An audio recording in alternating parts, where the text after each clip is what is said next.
القلوب إلى الحبيب تميل ومعي بذلك شاهد ودليل. أما الدليل إذا ذكرت محمدا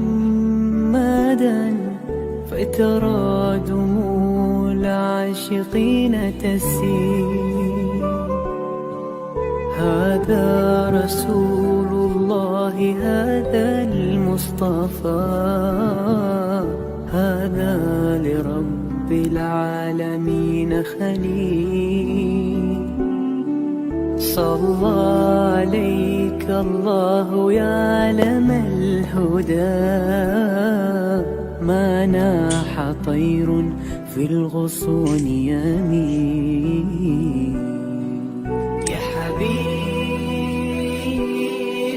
يا شفيع يا شفيع، يا حبيبي يا شفيع يا شفيع، صلى الله. Assalamualaikum, apa khabar Ustaz? Alhamdulillah sihat. Contoh dengar suara saya jelas ke? Jelas. Buat sikit lagi pun tak apa. Mur, Assalamualaikum Mur. Waalaikumsalam. Ya Datuk. Mur, apa ni, Mira sudah bagi Mur ke yang itu kita punya, kan ada macam jadual Sudah. bulanan tu. Sudah. Yang dulu pakai, yang dulu pun tak apa, yang ada gambar saya tu. Sudah saya bagi. Untuk November, Disember. Ya. Sudah bagi balik pada Mira. Sudah. Okey, alhamdulillah. Masya-Allah. So pagi ni القلوب إلى dengan الحبيب dengan Ustaz pun sudah ada. ومعي Ustaz, pagi ni بذلك شاهد Ustaz. ودليل. pagi ni boleh kita cerita tentang rezeki ke Ustaz? Rezeki, أما apa dia rezeki? الدليل إذا ذكرت Orang main sempat aja rezeki halal tak halal, rezeki tak kisah, tak bertanya pun, beli roti beli aja, tak tahu roti Cina ke roti apa, gitu satu hal. Kemudian macam mana baik Islam memandang rezeki, kan, banyak ayat-ayat Quran tentang rezeki dan sebagainya. Dan kita doa pun banyak, kita doa dalam doa kunut pun صلى عليك الله يا علم الهدى، ما ناح طير في الغصون يمين. واجبرني يا حبيبي InsyaAllah. Boleh tak kita buat tajuk tu? يا شفيع Boleh insyaAllah. Sudah ingat ingat Datuk nak cerita yang besar apa? Tajuk malam tu apa? Langkah ke syurga. Boleh. Itu boleh juga. Boleh. Kalau tak ada prepare itulah. Itu sebenarnya tajuk Ustaz. Itu tajuk Tak semua. Tapi boleh kita masukkan di pasal rezeki tu lah. boleh. Rezeki Ustaz memanglah. Ustaz memang orang rezeki di hadapan dengan orang rezeki ni. Masya Allah. Alhamdulillah. Macam mana Ustaz sekarang? Mas macam mana? Okey ke? Okey lah Datuk. Alhamdulillah. Ya ke? Apa ni? Dah turun? Dah cekit dah. Ya Ustaz. Ya. Dia harga tu memang sekarang ni turun sikit lah. Kalau Trending dia nak menaik balik. Ya saya? kalau turun ni elok kita membeli ke apa? Dia kaedah membeli ni dia tak kira turun naik pasal emas. Kalau ikut kaedah dia every year dia akan increase dalam 40%. Every year dia akan increase 40%. Dia akan ada penambahan 40%. Maksudnya kalau katakanlah kalau katakanlah last year the lowest price let's lah kita dalam the lowest price dalam 230 contoh lah. For this year dia takkan pergi 230 kalau dia lowest. Dia akan pergi yang paling lowest mungkin dalam something macam tu je lah. Tapi setakat 260 macam 260 macam tu je. Keren. Tapi sekarang ni paling tinggi dia dalam 285. Dia 290. So sekarang ni yang paling rendah dia tu dalam 27 ke 26 macam tu. So dia tak jadilah yang tahun lepas ni. Sama juga macam tahun lepas pun kalau katalah tahun ni dia the lowest katalah dalam 255. Next year insyaAllah dia takkan jadi the lowest 255. Dia akan jadi the lowest mungkin dalam 27, 28. So dia akan naik dalam 300 Allah. kurang lagi. Tapi macam ustaz pedagang emas ni, ustaz boleh macam orang jual kereta second hand lah kan maknanya orang dealer second hand ni dalam keadaan apa pun dia boleh dapat dua-dua sekali. Orang hantar kereta pun dia dapat, orang jual kereta itu boleh dapat. Ya, Itu kan betul. ya, Alhamdulillah. Kita doalah ustaz yang terbaiklah. InsyaAllah. Baiklah insyaAllah. Mudah-mudahan ustaz berjaya. Amin. Kan ustaz Ustaz dah berapa tahun ustaz dalam emas ni? Saya ni family business daripada atuk saya lagi. Kalau ayah dia Datuk nak tahu kira antara pelopor kedai emas sama dan pelopor ni masa tu antara orang yang hebat lah. Datuk Habib Pak Habib Habib Jual tu Habib Jual Habib Jual Habib Habib Jual dia kedai pertama dia dekat Semua House sebenarnya kalau dekat KL ni. Masa tu anak dia Mir Sadiq tu tak balik lagi. Jadi atuk saya antara orang Kelantan yang pertama kat kedai emas dekat Cokit. So Pak Habib ni kalau katakanlah barang-barang yang tak boleh nak baiki dia akan hantar kat kedai atuk saya. Dia sampai tahap tu. Tapi ustaz kenal anak-anak dia, anak Habib ni. Mir Sadiq tu masa dia kahwin, masa dia Habib Jual dia melonjak nama naik. Bila masa Mir Sadiq balik daripada belajar, dia komersialkan dia. Mir Sadiq ni. Jadi masa Mir Sadiq ni kahwin, saya satu keluarga semua jemput pergi sini. Pasal memang kena rapat lah sampai satu tahap kakak saya kerja dekat Habib Jual Abang Point. Masa tu manager dia tahu, tapi manager dapat tahu dia syarat nak kerja dekat kedai Habib ni tak boleh, family tak boleh ada kedai emas. Jadi ada pecah rahsia. Manager tahu kakak saya kerja dan family kami semua kedai emas kan. Jadi kakak saya kerja dekat Habib. Benda ni naik sampai ke tahap urusan atasan. Mir Sadiq tengok kakak saya, tanya siapa. Kalau tahu cucunya Haji Zain apa semua, dia kenal. Dia kata tak apa. Manager pun senyap, manager pun tak tahu dia kenal. Masya-Allah. Dia tak macam tu lah, maksudnya dia kenal lah kami lah. Kakak ustaz masih dalam perniagaan lagi lah. Tak, dia dah tak kerja dengan hari tadi buat. Dia kan sendiri lah. Masih emas juga. Tak, dia ada kepakaran dalam emas. Cuma sekarang ni dia buat bisnes lain. Cuma kadang-kadang saya tak bantuan dia. Dia kedai tu kan. Okey, Mor, sudah Mor. Okey, Datuk saya iklan lah. Yayasan Sabah sedang mengusahakan pembinaan Kompleks Yusuf Fatimah yang dipaparkan dalam skrin sekarang ini. Yang kedua ialah tentang buku yang saya tulis ada 3 serangkaian buku yang boleh didapat sekarang, dan yang ketiga ialah musisi atau perusahaan masyarakat saya iaitu sebuah tasbih yang mengambil pelajar-pelajar atau anak-anak berumur dan sampai dan yang ketiga ialah Telegram di mana saya meminta teman-teman para penonton mengumpulkan seluruh tenaga yang ada, pemikirannya untuk kita mendawatkan Islam, insyaAllah. Tuan-tuan, seluruhnya ini kalaupun ada imbuhannya, semuanya kita masukkan dalam tabung Al-Yusuf Fatimah. Minta tuan-tuan puan menderma, minta tuan-tuan menghifah, minta tuan-tuan melakukan apa saja bagi kita merealisasikan program Kompleks Al-Yusuf Fatimah.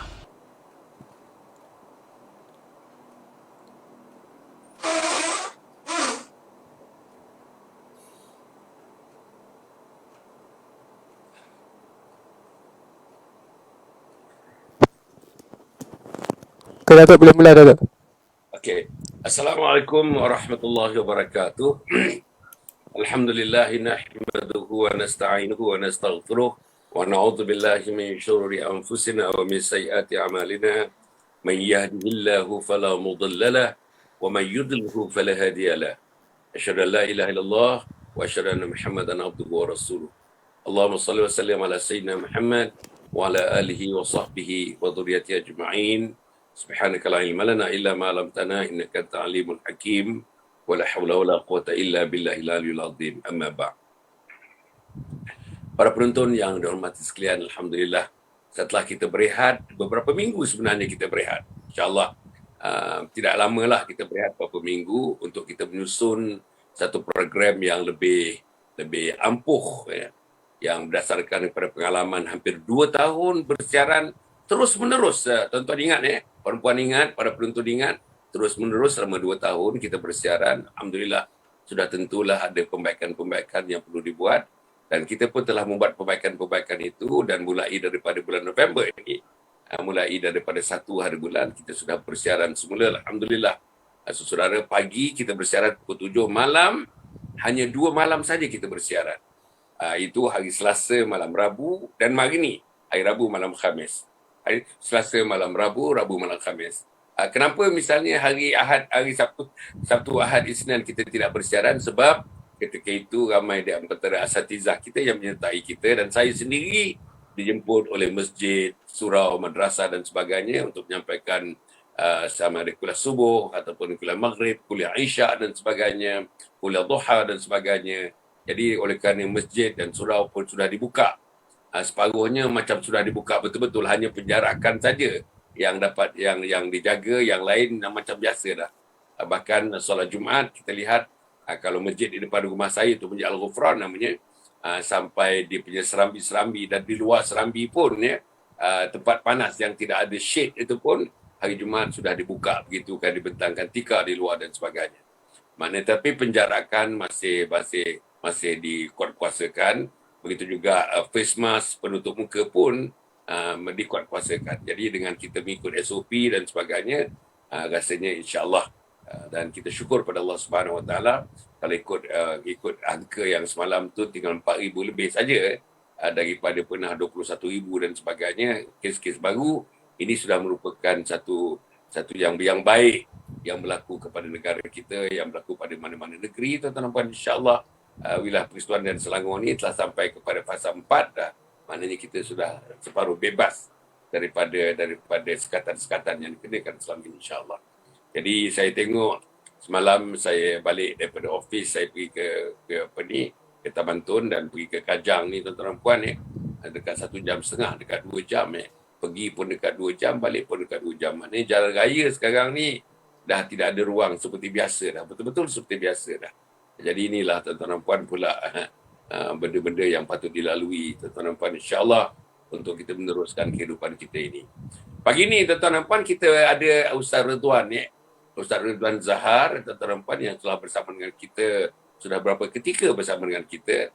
Alhamdulillah, kelulusan daripada Universiti Al-Azhar di Mesir, dan specialitinya banyak dalam bidang Al-Quran dan sebagainya, guru Al-Quran dan ada kelas-kelas Al-Quran, dan sangat berminat atas tajuk-tajuk yang berkaitan dengan Al-Quran, yang berkaitan dengan dakwah, yang berkaitan dengan syariat agama Allah Subhanahu Wa Taala.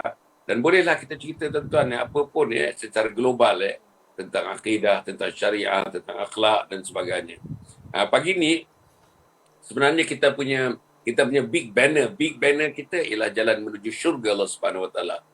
Pagi ni kita nak tengok sikit daripada jalan ke syurga itu, ialah satu jalan-jalan daripada jalan pintu rezeki. Memang banyaklah jalan-jalan yang menuju ke syurga Allah Subhanahu Wa Taala.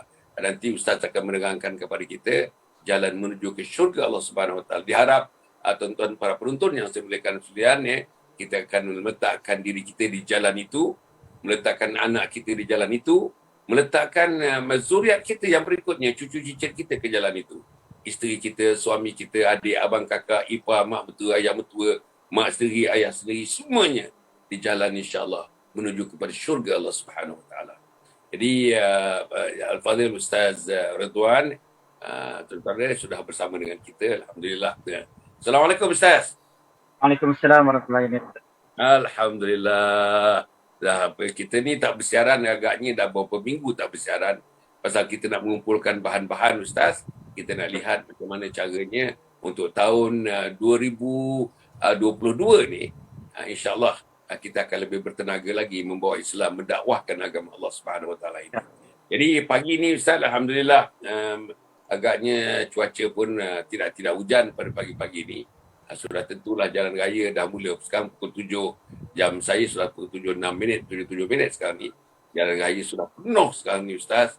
Dalam 2-3 minggu ni jalan raya sangat-sangat penuh. Seperti biasa dah. Jadi apa pun semuanya bergerak. Rasanya kebahagiaan almost 100% lah agaknya. Bergerak pergi dan balik mencari rezeki untuk anak, untuk isteri, mencari nafkah untuk anak, untuk isteri, untuk keluarga terdekat dan sebagainya. Jadi sebagai permulaannya kita punya banner besar Ustaz, jalan menuju syurga Allah Subhanahu Wa Taala. Jalan menuju syurga. Jadi agaknya kalau kita kaitkan sikit dengan rezeki, punca rezeki dan penerangan rezeki dalam perjalanan menuju syurga Allah Subhanahu Wa Taala, agak Ustaz mukadimahkan sikit. Sila Ustaz. Bismillahirrahmanirrahim. Innal hamdalillah wa shururi anfusina wa min sayyiati a'malina. Man yahdihillahu fala mudilla lahu wa man yudlil fala hadiya lahu. Asyhadu an la ilaha illallah wahdahu la syarika lahu wa asyhadu anna Muhammadan 'abduhu wa rasuluh. Rabbi syrah li sadri wa yassir li amri wahlul 'uqdatam min lisani yafqahu qawli, amma ba'd. Assalamualaikum warahmatullahi taala wabarakatuh. Mengucapkan Datuk Hasan Ali dan juga kepada mereka yang menonton live di FB Yayasan Sabah. Baik, pagi ini kita nak memperkatakan berkenaan dengan langkah ke syurga, dan antara langkah ke syurga yang kita nak titik beratkan pada pagi ini berkenaan dengan rezeki, berkenaan dengan rezeki. Baik, seperti mana yang kita tahu sekarang ni, ialah pagi-pagi ni Ayah Datuk semua orang dah pergi kerja dalam keadaan dia panggil satu usaha yang sangat bagus lah. Pasal apa? Ada hadis Nabi SAW yang diuraikan oleh At-Tabrani. Rasulullah sebut apa? Bakiru al-ghudu, yani ayu as-sabah fi talbir rizq fa innal ghudu barakatun wa najah. Maknanya berpagi-pagilah subuh dalam mencari rezeki, sesungguhnya berpagi-pagi itu adalah berkah dan kejayaan. Jadi maknanya telah sabit daripada Rasulullah SAW berkenaan dengan suatu hadis ini. Yani Rasulullah sendiri berdoa kepada Allah supaya memberkati orang yang berpagi-pagi. Maknanya nak cari rezeki ni memang waktu pagi lah. Diriwayatkan juga di dalam oleh ashab as-sunan dalam satu sahih yang mana Fatimah radhiyallahu anha yang sedang berbaring pada waktu subuh, Rasulullah sebut kat dia dalam hadis tu Rasulullah tegur beritahu dekat Fatimah, dia beritahu aku, wahai anakku, bangunlah dan hadaplah rezeki Tuhanmu dan janganlah engkau jadi orang yang lalai. Sesungguhnya Allah membahagikan rezeki manusia di antara terbit fajar hingga terbenamnya matahari. Jadi ini antara apa yang Rasulullah galakkan kepada kita dalam mencari rezeki ini. Memanglah kena berpagi-pagian, bukanlah dah tengah hari. Itu pasal dalam Islam ni cantik, Allah dah sediakan solat ini sebenarnya waktu yang diperuntukkan kepada kita untuk jadualkan kehidupan kita itu dalam keadaan yang baik. Itu pasal kalau kita lihat ada beberapa pandangan daripada orang yang non-Muslim, bila mana dia mengatakan bahawa bila tiap-tiap pagi dia mendengar seruan azan tu, dia seronok sebenarnya. Sebab apa? Itu adalah antara dia panggil alam untuk dia, alam untuk dia bangun, untuk dia melakukan apa yang sepatutnya dia lakukan, kerja ke ataupun ada yang jenis yang nak workout, jogging dan sebagainya. Itu adalah salah satu alam bagi mereka lah. Jadi apa yang digalakkan oleh Rasulullah SAW ini dalam mencari rezeki pada waktu pagi, ini sangat dituntut dalam agama. Kemudian dalam suatu hadis lain pula daripada Abdullah bin Mas'ud, Rasulullah SAW bersabda, yang bermaksud barang siapa menghadapi kesempitan dalam rezekinya kemudian dia mula meminta kepada orang lain, maka kesempitan itu tidak akan hilang. Dan barang siapa menghadapi kesempitan rezeki kemudian dia meminta kepada Allah, maka Allah memberikan kepadanya rezeki dengan sama ada dengan cepat ataupun dilambatkan sedikit, tetapi yang penting atas usaha. Maknanya kat sini Rasulullah nak memberitahu kepada kita bahawasanya dalam mencari rezeki ini, kita ni kena ada usaha yang sangat, bukanlah dengan keadaan kita meminta-minta dengan orang lain, Apabila kita meminta-minta dengan orang lain, itu adalah suatu sifat yang tidak digalakkan dalam agama. Sehingga Rasulullah beritahu, siapa-siapa yang meminta-minta dalam mencari rezeki itu, maka kesempitan dia dalam kehidupan dia akan berterusan dan tidak akan hilang. Tetapi bila dia berusaha untuk mendapatkan sesuatu ya, untuk menyediakan rezeki untuk keluarga, untuk dirinya, untuk agama, untuk orang lain dan sebagainya, maka insya-Allah akan diberikan oleh Allah kepada beliau dalam keadaan sama ada cepat ataupun dia lambatkan sedikit. Ini adalah satu perkara yang kita panggil apa? Jalan kita untuk menuju kepada syurga Allah Subhanahu Wa Taala dengan mencari rezeki. Kadang-kadang orang cakap mencari rezeki ni adakah semata-mata kerana dunia? Tidak. Ya, apabila kita mencari rezeki ini satu jihad sebenarnya. Satu jihad kita ya, untuk kita memperbaiki kehidupan kita, untuk memperbaiki kehidupan anak-anak kita, keluarga kita dan masyarakat kita. Dan tanpa kita mencari rezeki yang halal, tanpa kita berusaha untuk mendapatkan rezeki, macam mana Islam itu nak tertegak dengan begitu. Sebab di dalam Islam ni, antara rukun Islam, kalau kita lihat rukun Islam kita ialah kita kena bayar zakat, antaranya zakat. Dan bagaimana untuk membayar zakat? Kemampuan membayar zakat ni apabila seseorang itu mempunyai kemampuan dari segi harta. Dan bagaimana untuk memiliki harta? Dan untuk memiliki harta tidak lain tidak bukan mesti berusaha untuk mendapatkan harta tersebut. Dengan kaedah apa? Dengan jalan apa?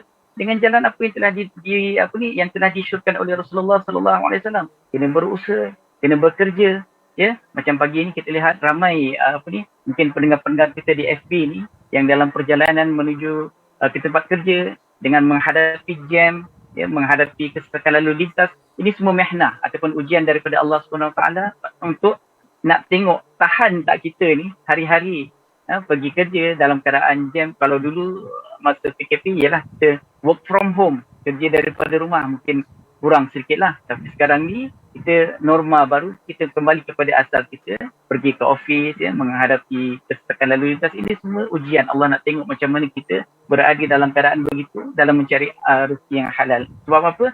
Sebab kita nak mensyiarkan agama Allah ini, antara asbab dengan mensyiarkan agama Allah ni ialah dengan apa? Dengan membayar zakat. Saya pernah Datuk, bila jumpa dengan orang yang kita panggil usahawan yang hebat-hebat, usahawan yang mempunyai harta yang banyak dan sebagainya. Bila ditanyakan kepada beliau, kenapa nak harta yang banyak? Kenapa nak cari rezeki harta yang banyak? Kenapa nak mengumpul kekayaan dengan banyak dan sebagainya? Ini antara jawapan orang-orang yang beriman kepada Allah SWT. Antaranya dia kata apa? Sebab saya orang Islam, saya nak melaksanakan zakat. Maksudnya salah satu daripada rukun Islam itu sendiri. Yang tertariknya saya apabila dia berkata apa? Dia kata, saya kumpul harta ni, saya mengumpulkan harta bukan kekayaan ni bukanlah untuk diri saya semata-mata, tetapi antara asbabnya ialah untuk membantu, dia kata Imam Mahdi. Dia kata untuk membantu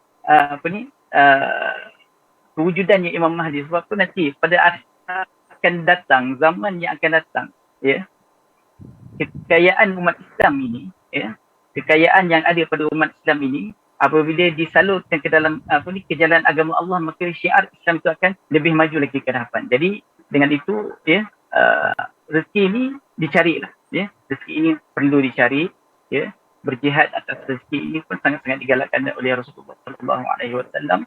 Maka dengan itu mudah-mudahan, ya, dengan apa yang Rasulullah bagi tahu berpagi-pagi dalam mencari rezeki ini, ia merupakan suatu kejayaan kepada orang yang terus mencari rezeki kerana Allah SWT untuk agama, keluarga, untuk diri dan sebagainya. InsyaAllah untuk permulaan itu.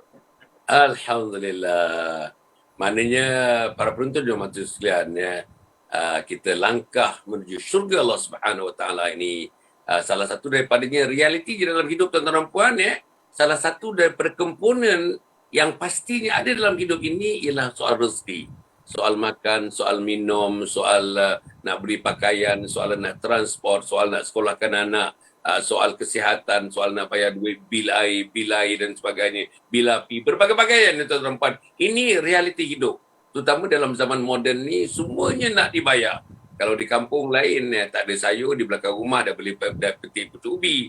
Kalau tak ada ikan, boleh pergi ke parit sana, kita boleh mancing ikan. Itu dia. Tetapi dalam bandar, macam saya tinggal di Taman Tun Dr. Ismail misalnya, Nak cari di mana tuan-tuan? Nak cari di mana? Akhirnya insya-Allah tidak lain untuk tukaran mendapatkan sayur, tukaran mendapatkan beras, tukaran mendapatkan lauk, pauk dan sebagainya. Ialah dengan kita berusaha mencari rezeki. Supaya Ustaz kata tadi, berpagi-pagi.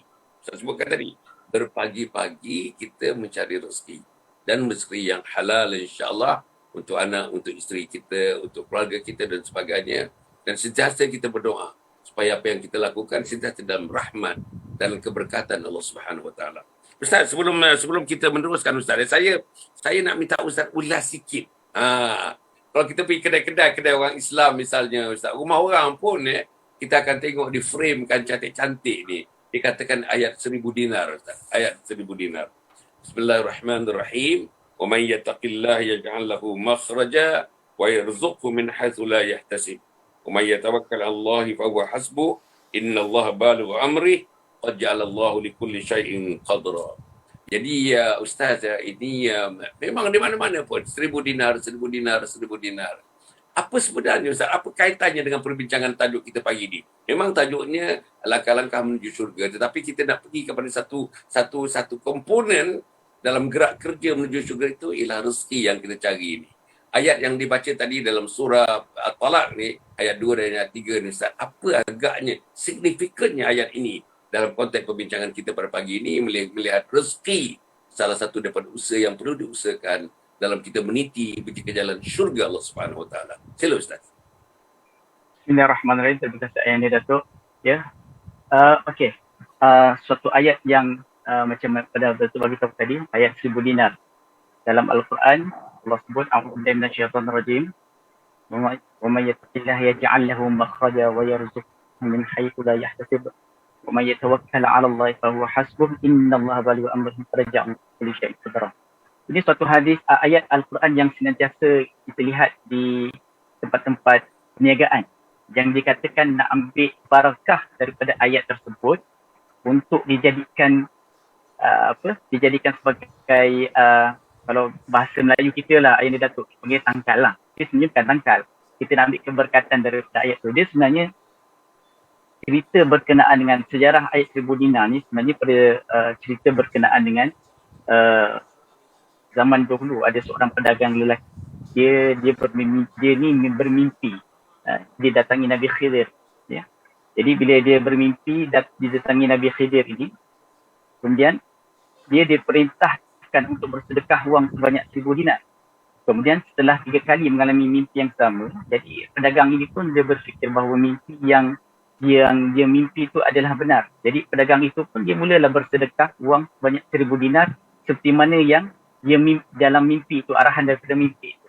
Jadi seperti yang diperintahkan, pedagang tersebut pun mimpi bertemu dengan Nabi Khidir, lalu Nabi Khidir pun mengajarkan ayat kepada pedagang itu ayat 2 hingga 3 surah At-Talaq tadi itulah yang kita baca tadi, wa may yattaqillaha yaj'al lahu makhrajan, sumber amal. Sehingga pada suatu hari ya, ketika pedagang itu nak berdagang ke suatu tempat yang lain dengan menggunakan jalan laut untuk menaiki kapal. Jadi di tengah pelayaran dalam laut tu ada isu masalah cuaca, masalah angin taufan yang sangat dahsyat. Jadi jadi pedagang ini dia bertawakal kepada Allah. Jadi dia membacakan ayat yang tadi itu, kan? Dia baca ayat itu yang diajarkan oleh Nabi Khidir. Jadi selepas daripada keadaan yang begitu, kapal yang dinaiki itu jadi pecah pasal dipukul ombak, kan? Jadi penumpangnya ramai yang meninggal dunia dan sebagainya. Jadi dia redha lah dengan keadaan begitu. Jadi dia terdampar di pantai sebuah negeri dengan barang dagangan yang tidak rosak walau sedikit pun. Jadi dia menadah tangan syukur kepada Allah Subhanahu Taala. Jadi ini antara cerita yang dikisahkan berkenaan dengan ayat 1000 dinar. Tetapi sebenarnya kalau nak ikutkan, kalau kita teliti apa yang dikatakan dalam ayat Al-Quran yang berkenaan dengan ayat itu sendiri, lebih intipati ini sebenarnya lebih hebat, lebih dalam. Apa yang Allah sebut, wa may yattaqillaha yaj'al lahu makhraja, maksudnya siapa-siapa yang bertakwa kepada Allah SWT, Allah jadikan baginya jalan keluar. Jalan keluar dari apa? Jalan keluar dari segala masalah. Masalah hak rezeki, masalah kehidupan, apa lagi? Masalah dia dengan makhluk sekeliling. Kemudian Allah sebut lagi, dengan takwa itu apa? Dengan takwa itu juga Allah akan beri rezeki. Wa yarzuqhu min haitsu la yahtasib. Diberikan rezeki kepadanya daripada sisi yang tidak disangka-sangka. Itu antaranya orang yang bertakwa. Dan Allah sebut juga dalam ayat itu, wa may yatawakkal 'ala Allahi fahuwa hasbuh. Ya, orang yang bertawakal ini, ya, orang yang bertawakal ini maksudnya orang yang dia bergantung kepada Allah Subhanahu Wa Taala. Maknanya dipermudahkan segala urusannya. Innallaha balighu amri qad ja'ala Allahu kulli syai'. Allah itu berkuasa atas segala-galanya. Intipati daripada ayat itu sendiri pun kalau kita lihat ayat ini Datuk sangat-sangat besar. Maknanya takwa kepada Allah ini, ya, dijadikan padanya jalan keluar, diberikan rezeki yang tidak disangka-sangka. Banyak. Bagaimana nak jadikan takwa itu dalam diri? Mudah saja, sangat-sangat mudah. Ikut apa yang Allah suruh, dan tinggalkan apa yang Allah larang. Sama juga macam Rasulullah pun bagi tahu, ikut apa yang Nabi suruh dan tinggalkan apa yang Nabi larang. Itu kaedah takwa yang paling mudah untuk kita dapatkan rezeki. Antaranya apa? Antaranya mungkin macam yang kita lihat sejarah pada ayat 1000 dinar ni, diamalkan bacaannya pun dijadikan sikit pun bagus, tak ada masalah. Tapi dalam masa yang sama, kena amalkan apa yang berada dalam ayat tu. Itu lagi penting dan lagi muhim sebenarnya untuk kita ambil intipati daripada keadaan tersebut. Banyak kaedah. Antaranya apa? Kita boleh istighfar. Istighfarlah sebanyak-banyaknya. Kerana istighfar itu, ya, mengeluarkan kita daripada segala masalah dan memudahkan kita untuk mendapatkan rezeki Allah Subhanahu Wa Taala, insya-Allah. Alhamdulillah, masya-Allah. Tuan-tuan, ya, Ustaz mengaitkan tadi tuan-tuan dan puan, ya, macam mana rezeki itu, tuan-tuan, ya. Rezeki dikaitkan dengan manusia yang bertakwa. Rezeki dikaitkan dengan orang yang bertawakal kepada Allah Subhanahu Wa Taala. Rezeki yang dikaitkan tuan-tuan dan puan daripada punca-punca yang tidak dapat diduga. Tak dapat diduga, tuan-tuan dan puan. Tak dapat diduga. Tapi rezeki yang macam mana Ustaz pun dah sebutkan tadi, tuan-tuan, ya.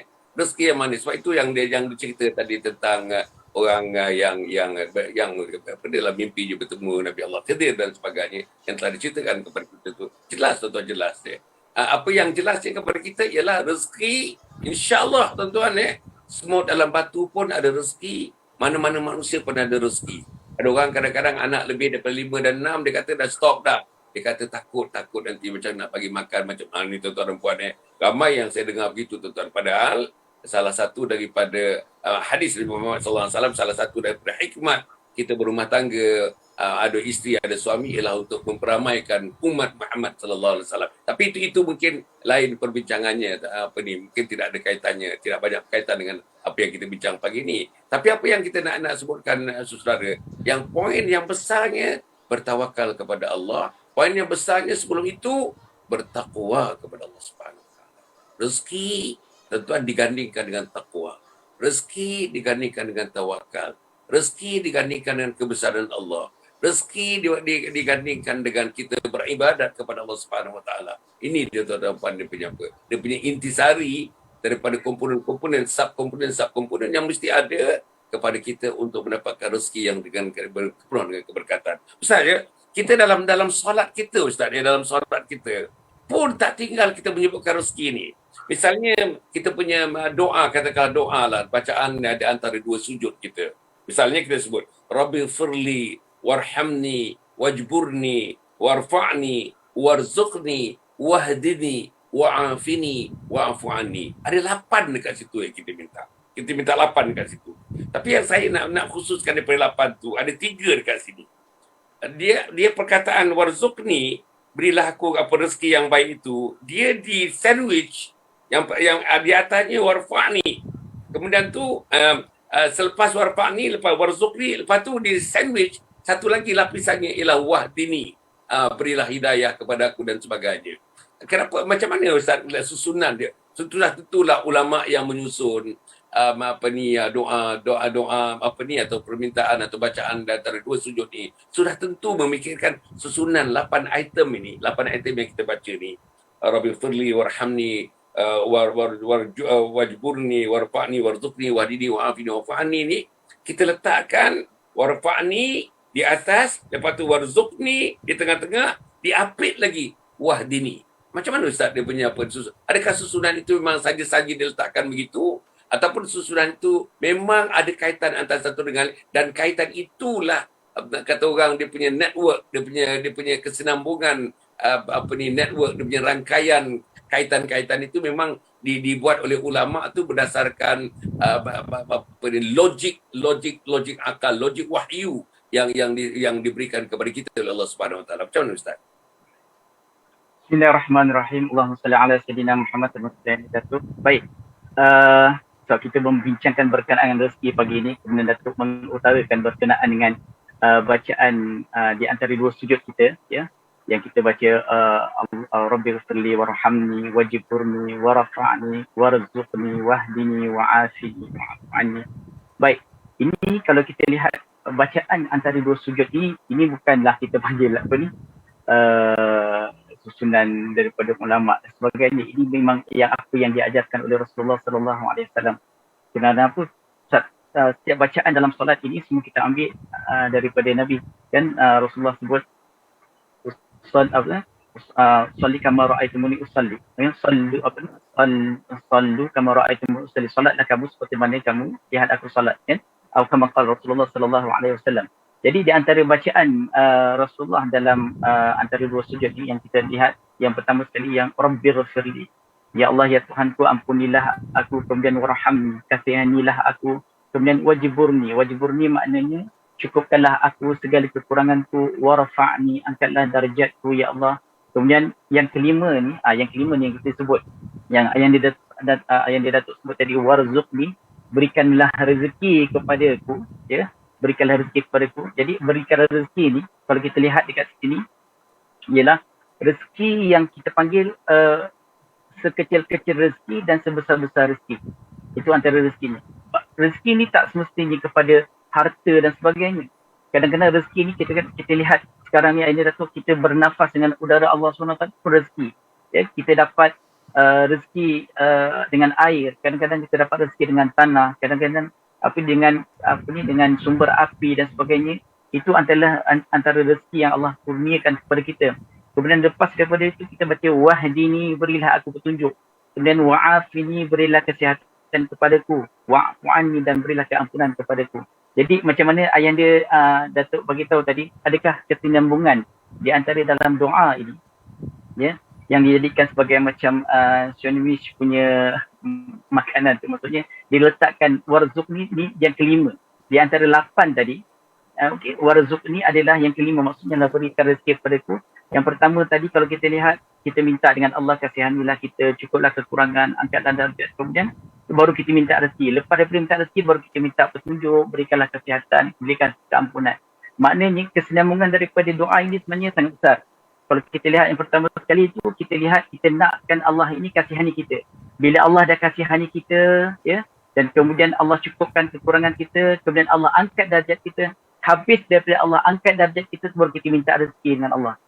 Itu pasal kadang-kadang kita dengan Allah ini, permintaan itu kena beradab sikit. Jangan kadang-kadang, yelah, betul, kita tak nafikan, kita ni tergolong dalam golongan yang asi, orang yang senantiasa berbuat maksiat kepada Allah Subhanahu Wa Taala. Jadi, tapi pada masa yang sama, Allah ni tak pernah tinggalkan kita. Ya, Allah ni tak pernah tinggalkan kita. Jadi kaedah dia dengan Allah ini, kalau kita nak minta rezeki, mintalah ampun dulu dengan Allah. Ya, minta ampun dulu dengan Allah. Ya, minta Allah naikkan dulu darjat kita. Mintalah Allah Subhanahu Wa Taala ini, ya, cukupkan ada kekurangan kita. Jadi lepas daripada itu kita minta rezeki dengan Allah. Dan selepas minta rezeki dengan Allah ni, kita minta dengan Allah tu, dengan rezeki itu jadikan dia suatu petunjuk kepada kita, ya. Dengan rezeki itu mudah-mudahan dapat memberi kesihatan kepada kita, dan dengan rezeki Allah yang halal itu, ya, dapat memberikan kita keampunan kepada Allah Subhanahu Wa Taala. Sebab rezeki ini sangat-sangat penting. Rezeki ini suatu perkara yang sangat-sangat penting, kerana apa? Tanpa rezeki yang halal, ya, tanpa rezeki yang halal ini, maknanya manusia ini biasanya akan susah nak melakukan ibadah kepada Allah SWT. Ini jelas, ya.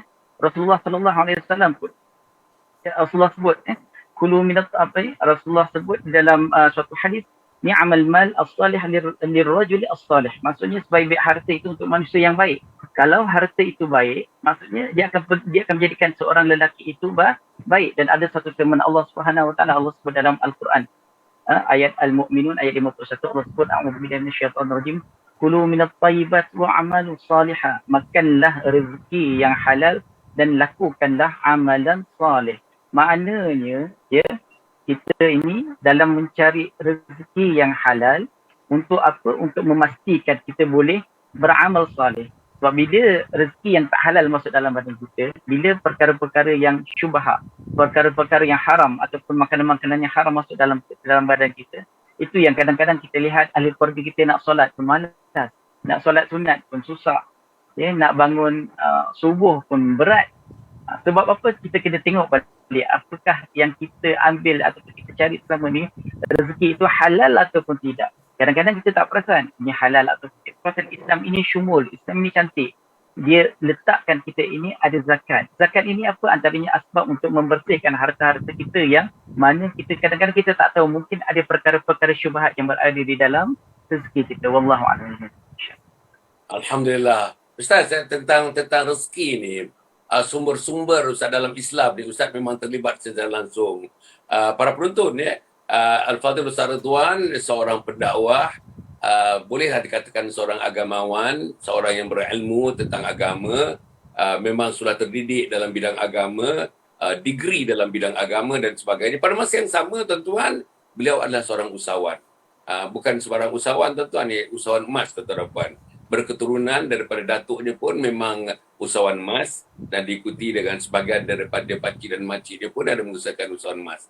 Dan tuan-tuan nampak, insyaAllah ini pun satu benda. Ustaz, dari segi rezeki punca-punca daripada cara kita nak menggunakan, nak mendapatkan rezeki itu, banyak caranya lah. Ada yang bekerja dengan kerajaan sebagai employee, bekerja dengan swasta sebagai employee, ada yang bekerja di kebun, kerjakan usaha sendiri dan sebagainya. Ada yang menangkap ikan, tuan-tuan, sebagai penelayan. Tetapi, tuan-tuan nampak dalam Islam ini disebut ada satu bidang yang nampaknya orang Islam tak banyak menceburkan diri. Belum lagi di Malaysia ni. Kita ketinggalan jauh, Ustaz, dibandingkan dengan orang-orang yang bukan Islam di Malaysia ni. Apa dia? Bidang yang Ustaz ceburi, iaitu dalam bidang perniagaan. Ini bidang perniagaan. Macam mana Islam dan rezeki? Punca rezeki dikaitkan dengan perniagaan itu. Macam mana pandangan Islam tentang itu, Ustaz? Sila, Ustaz. Bismillahirrahmanirrahim. Allahumma salli ala sayyidina Muhammad wa ala alihi wa sallam. Terima kasih yang dia, Datuk. Dia berkenaan dengan perniagaan, niaga.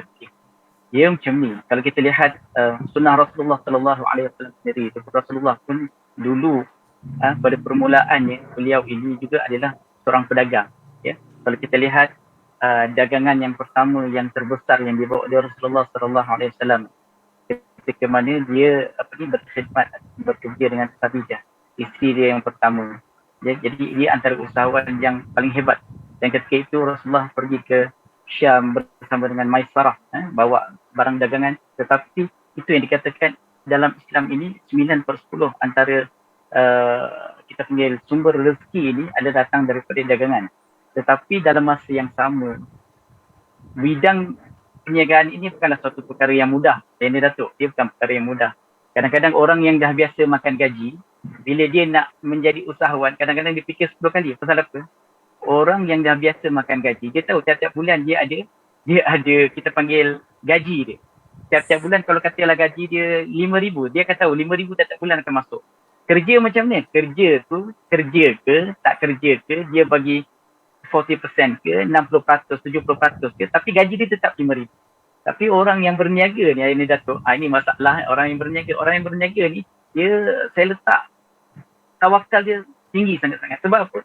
Sebab kami ni, orang yang berniaga ni, dia tak ada gaji bulanan.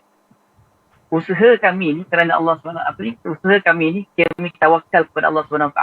Ya, kena yakin kepada Allah, kena senantiasa ingat benda yang positif saja di hadapan. Sebab apa? Sebabnya bulanan kami tak tergantung pada apa-apa. Bulanan kami ini bergantung kepada perniagaan kami lah. Kalau katakanlah macam kita lihat baru-baru ni masa PKP yang dia Datuk, ya, masa PKP baru ni ramai yang terjejas, ya, bagi mereka yang berniaga ramai yang terjejas.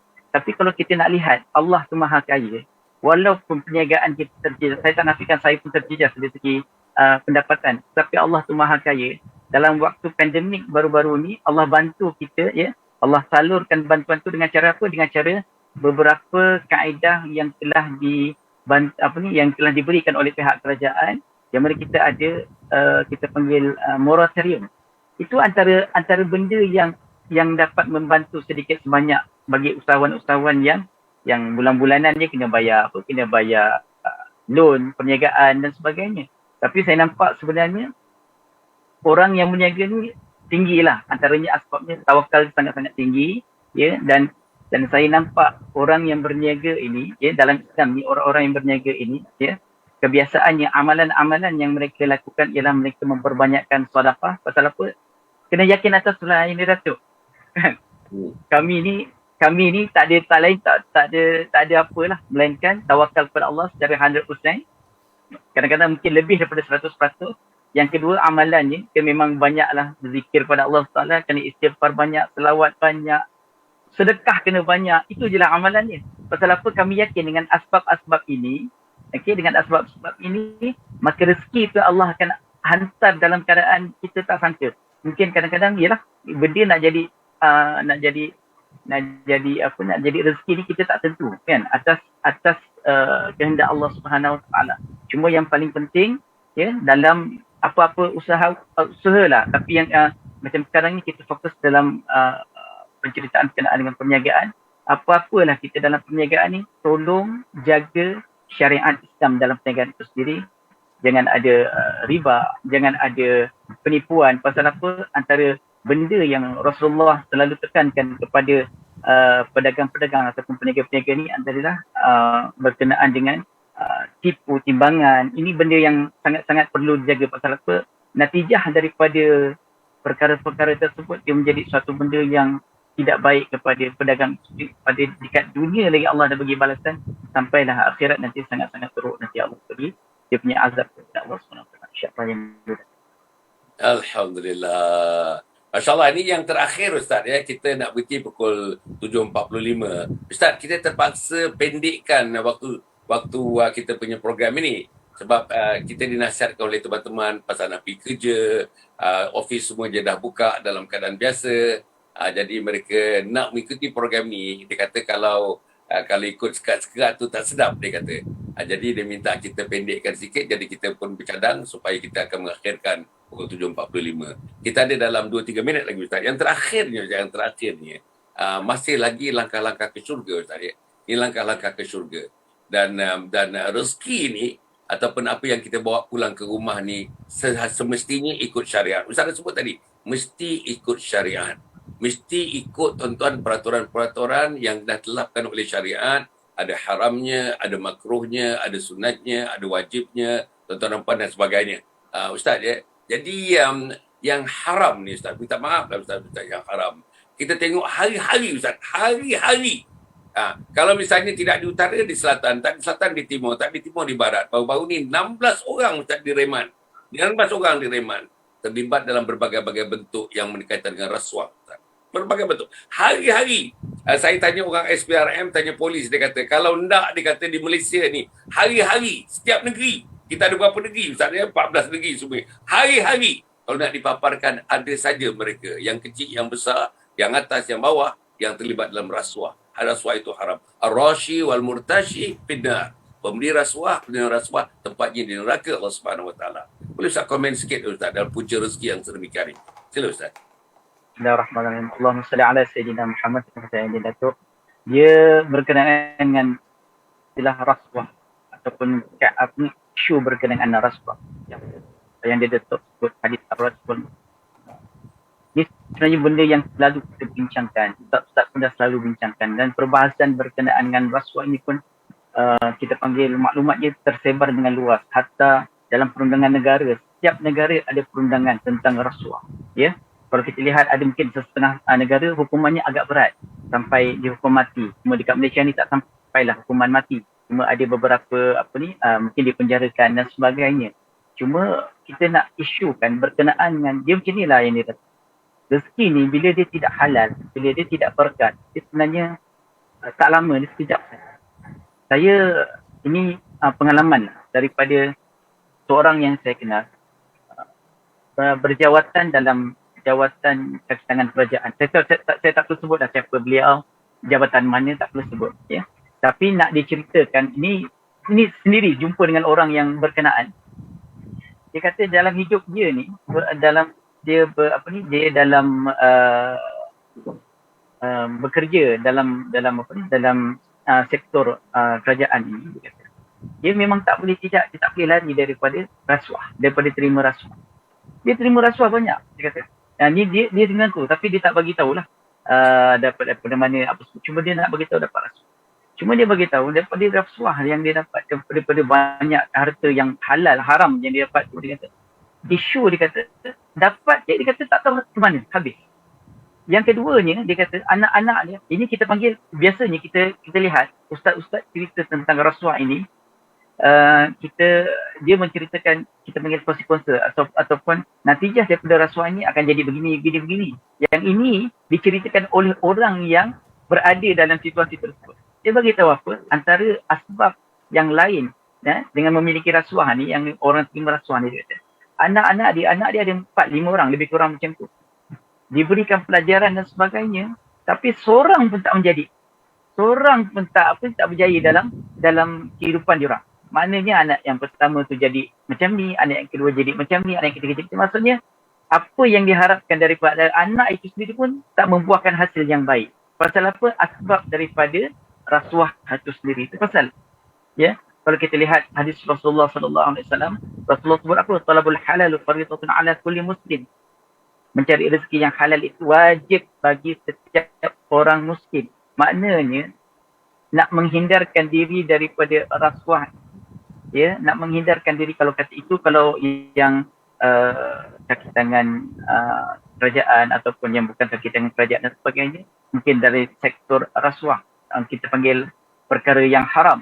Tapi untuk orang yang berada dalam sektor perniagaan, ya, mungkin banyak ciri-ciri benda yang haram juga yang diorang lakukan, ya. Jadi untuk mengelakkan daripada itu, saya nampak tidak boleh tidak ialah bagaimana kita nak menjati dirikan kita dengan agama Allah Subhanahu Wa Taala. Itu saja. Saya pernah ingat lagi ayah ni, Datuk, ni saja ceritalah. Pakcik saya ni antara government servant untuk satu sektor kerajaan.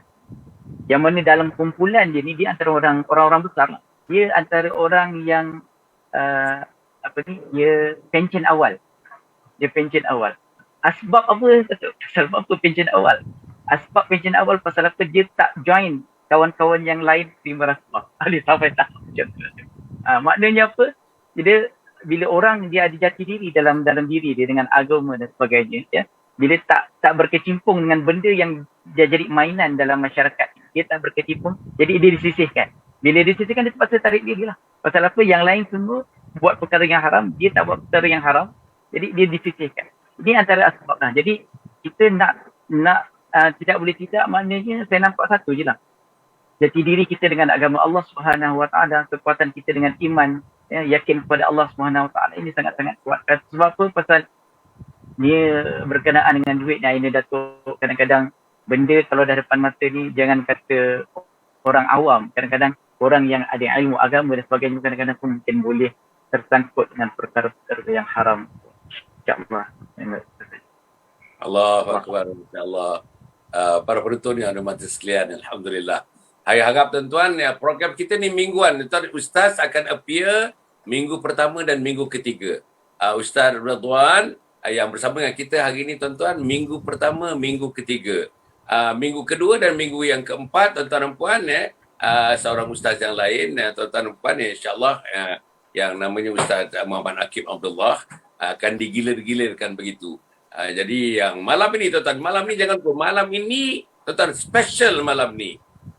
Saya bawa ni baru-baru ni Ustaz Fadil, Ustaz Ahmad Syahdan, Ustaz Ahmad Syahdan Al-Hadrami, saya bawa dia dan cerita tentang Hari Keputeraan Junjungan Besar Nabi Muhammad sallallahu alaihi wasallam, daripada awal tu nampak dia dah sebab dah. Dia memang satu orang yang mengkaji tentang Rasulullah sallallahu alaihi wasallam, yang hidup yang di Hadramaut dan sebagainya. Memang di situ kumpulan habaib ni yang memang cinta mereka ni susah nak ditandingi lah terhadap Rasulullah sallallahu alaihi wasallam. Jadi bila dia dalam program saya tu, dalam 3 minggu yang lepas rasanya, 2 minggu yang lepas, cerita masa keputaran Nabi Muhammad tu. Jadi dia sebab, dia nangis. Cerita Nabi Muhammad SAW. Ini teringat saya pada Sayyidina Abu Bakar. Sayyidina Abu Bakar dia bila sebut terkenang Rasulullah, pasti dia akan menangis Sultan. Kadang teresak-esak dia menangis. Baca Quran dia pun menangis. Dan dengar nama Nabi pun dia menangis. Sebutkan nama Nabi dia menangis. Sayangnya dia. Dan bila Bilal Ibn Rabah tu dia minta sangat untuk mengazankan. Dia tak nak azan lagi dah. Sebab Rasulullah sudah tidak ada. Tapi atas permintaan 2 cucu Nabi Muhammad, Hasan dan Husain, Bilal Ibn Rabah mengazankan. Cuba melayan permintaan-permintaan orang ramai. Bila sampai kepada asyhadu anna Muhammad Rasulullah, dilaporkan Ustaz, seluruh penduduk Madinah Ustaz menangis, teresak-esak mendengar longan azan. Sebab menyebut nama Nabi Muhammad SAW. Jadi tuan-tuan ya, jadi malam ini tuan-tuan, malam ni kita dengar lagi cerita itu daripada Al-Fadhil Ustaz Ahmad Syahdan Al-Hadrami yang bersama dengan kita pada malam. Jangan lupa tuan-tuan, jangan lupa. Malam ni sebarkan tuan-tuan, like and share, make it like and share. You just press the button using your fingers. Just click and like and share, like and share. This is the little thing that we can do. This is part of the dakwah tu. Part of the dakwah. Macam Ustaz Ridwan bercakap, saya bercakap dan sebagainya. Itu tuan-tuan sama saja. Tuan-tuan klik, tuan-tuan share dengan kawan-kawan yang lain. Itu pun sebahagian daripada jalinan-jalinan dakwah. Kemungkinan tuan-tuan punya pahala lebih besar daripada pahala saya. Sebab tuan-tuan punya tangan ni tuan-tuan boleh kontrol. Lidah saya tidak boleh kontrol tuan-tuan puan insya-Allah. Inilah yang berlaku. Mudah-mudahan Allah berikan kekuatan. Terima kasih kepada Ustaz Ridwan. 2 minggu daripada sekarang kita bertemu lagi dengan dia punya tajuk besarnya masih sama lagi, langkah menuju syurga, tetapi ada tajuk-tajuk kecil yang kita bincangkan. Tapi apapun asalkan langkah itu menuju syurga, apa saja yang mengiringi langkah menuju syurga itu rasanya relevan, sangat berkaitan untuk kita bincangkan dalam majlis ini insya-Allah. Jadi terima kasih kepada tuan-tuan, terima kasih kepada perempuan, terima kasih kepada semua. Jangan lupa like and share tuan-tuan dan puan. Tuan-tuan, selepas ini dalam jam 9 nanti saya satu hari 4 kali tuan-tuan live dalam 10 minit begitu dalam TikTok. Saya ada akaun TikTok tuan-tuan. Dah masuk bulan yang ketiga dah. Alhamdulillah. Sambutannya agak begitu baik dan memberansangkan tuan-tuan dan puan. Kenapa saya masuk TikTok tuan-tuan? Saya nak melambai khususnya anak-anak muda. Marilah kepada Islam. Marilah kepada kebesaran Allah. Marilah kepada kemuliaan Nabi Muhammad SAW. Janganlah duduk-duduk. Janganlah hanya dengan gadget saja. Janganlah hanya dengan motosikal saja. Janganlah hanya senyum ketawa sampai tak tahu apa benda yang kita buat. Jangan. Marilah kepada agama Allah. Itu tujuan saya. Dan saya tengok dalam TikTok ni Ustaz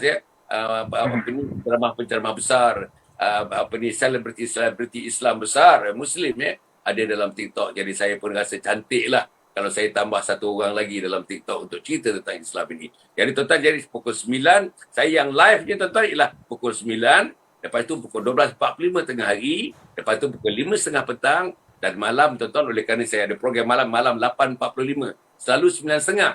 Tapi oleh kerana kita ada program malam 8.45 malam. InsyaAllah. Yang itu kita cerita sikit tuan-tuan, 10 minit. Kita cerita beberapa perkara mengenai menghidupkan Islam dalam kehidupan kita insyaAllah.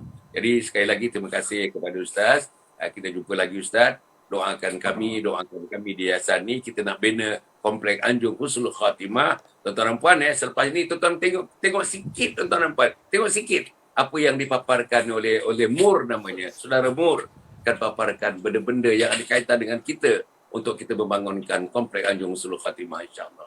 Aku qauli hadza wa astaghfirullahaladzim li wa lakum wa li sairil muslimin wal muslimat innahu huwal ghafurur rahim. Wassalamualaikum warahmatullahi wabarakatuh. Yayasan Sabah sedang mengusahakan pembinaan komplek Anjung Husnul Khatimah yang dipaparkan dalam skrin terima kasih Ustaz, terima kasih insya-Allah. dalam buku Lagi 2 minggu Ustaz lagi 2 minggu. Ustaz yang didapat sekarang dan yang ketiga ialah FCC atau Forum masalah iaitu sebuah baskar yang menangani pelajar anak-anak berumur 12 Saya bulan yang ketiga di mana saya minta teman-teman para penonton mengumpulkan seluruh tenaga yang ada pemikirannya untuk kita mendaulatkan Islam insya-Allah. Tuan-tuan, seluruhnya ini kalaupun ada imbuhannya semuanya kita masukkan dalam tabung Anjung Husnul. Minta tuan-tuan dan puan menderma, minta tuan-tuan menghifaz, minta tuan-tuan melakukan apa saja dan kita merasasikan program komplek. Tak apalah, kalau Ustaz bagi tahu, kalau